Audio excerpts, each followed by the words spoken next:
انا ايه اللي عملته في نفسي ده؟ حد يروح يجيب بط من السوبر ماركت؟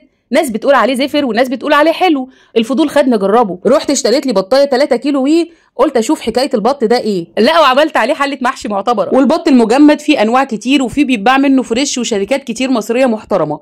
المهم يا جماعه هو ما بيبقاش نظيف فمحتاج نظافه. تعالى اقول لك تنضفي البط سواء هتجيبيه مزارع او بلدي ازاي. الفتحه بتاعه البيض دي لازم تشيليها تماما. هتبتدي تلقطي الريش من كل ناحيه. اطراف الجناحات شيليها عشان الاطراف دي بتعمل برضو زفاره. كمان هنشيل المؤخرة تماما. المؤخرة دي شيليها، البوز المثلث ده، ونضفي الجوانب كويس. كل ده بنقطع عليه كل اسباب الزفارة.